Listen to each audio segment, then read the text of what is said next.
So I live in the Republic of Boulder, which is always fun, and even I don't understand how crazy they get. From the Western Wire, Michael Sandoval, thank you for joining us. Thanks for having me on, John. All right, first of all, Western Wire, what is it? Western Wire, we're a project of the Western Energy Alliance. We're looking at federal and state local regulations on oil and gas. So You're hacks for the oil industry. Let's just say it, you're hacks. there you go. You're evil, disgusting energy hacks. Killing my planet. Yeah, killing your planet. No, we're not doing that. We're covering this incredibly dynamic area of our economy, not just in Colorado, but across the West, in New Mexico, North Dakota, Wyoming, Montana, all across the West. So we've seen the attack on energy in the legislature. We've seen the attack on energy at the ballot box. We've seen it on city councils trying to stop hydraulic fracturing. Now they're going to the courtrooms. This is the fascinating part. Who's going to the courtrooms? Well, this is the next evolution, John, of all of those pursuits. We're seeing lawsuits come out in California. We've seen several lawsuits come out last fall in California. Earlier this year, New York Mayor de Blasio added New York City to that list of municipalities who are going after oil and gas producers for climate change damages. So Boulder is trying to follow in the coastal plan, the bi-coastal plan. As we're turning into California, Boulder's leading the way and suing oil and gas energy companies because of climate change. Do I have that right? Yeah. Well, we don't know who they're suing yet. They haven't signed an agreement. They have not disclosed who they're planning on going after. If it's going to be the same companies, BP, Shell, Chevron, Exxon, and Conoco are the big five oil companies. They also could be looking at Colorado companies as well. Help my tiny little brain here, because I'm really having a hard time with it. Cities, municipalities are suing oil and gas companies over climate change. Yeah. How do they, and what damage has the city wrought because of this? Where's the direct link? So in the documents we've uncovered as a part of an open records request, we found that they're looking at and pointing to things like the 2013 flood here in Colorado, wildfires. But this is really just part of a plan by municipalities to go into state courts as opposed to federal courts. In federal courts, there have been a couple cases. One went all the way to the Supreme Court. Justice Ginsburg, it was an 8-0 unanimous decision, said the courts can't regulate emissions.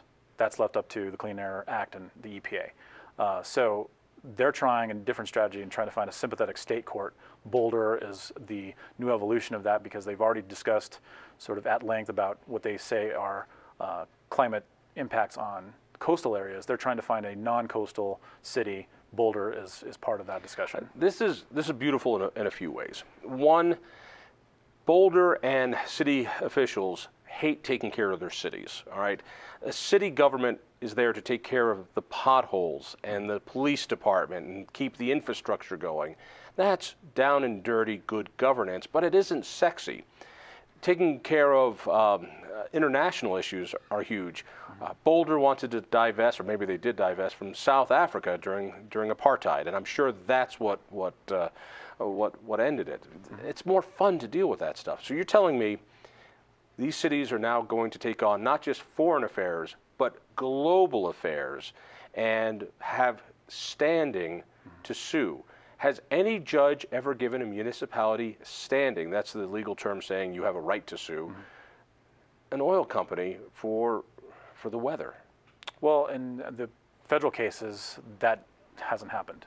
For the state case, so we were looking at the California examples, which Boulder wants to emulate. They're looking at suing oil and gas producers on behalf of climate change impacts, which they claim are things like mitigation. They have to account for future costs, present and future costs of potential impacts from those, what they claim as climate change impacts. And we have a really great example in the California cases with the lawsuits versus the same city's municipal bonds. So in the lawsuits in California, the cities are claiming that there are very large potential climate change impacts, but in their own municipal bonds, which are obviously issuing for money to do all of the pothole fixing and everything else that municipalities do, they don't claim that the climate change impacts, they don't list those as potential risks for investors. So you have on one side the city saying, yeah, there's going to be these great impacts from climate change, we want to sue oil and gas producers, and on the other side the municipal bonds are completely quiet about any climate change impacts when they're issuing it to investors. So in other words, when they're out getting money, there's no impact from climate change. Don't worry, this bridge is going to be here. We need the money. The revenue sources are going to be great. No problem. The tax base is going to be, the tax base is going to be the great. bonds are going to be paid. Right. That's spectacular. Now, I still keep going back on what the damage is. Now, I live in Boulder. My house got flooded a few years back, as did all my neighbors. And it was awful. It was terrible. But it wasn't as bad as the photographs of the great flood that hit Boulder. I think it was in the 30s or 40s. I'm trying to remember, where most of downtown was underwater. Now, that was a long time ago. That 100-year flood hasn't happened again. Even the one we had recently wasn't the 100-year flood.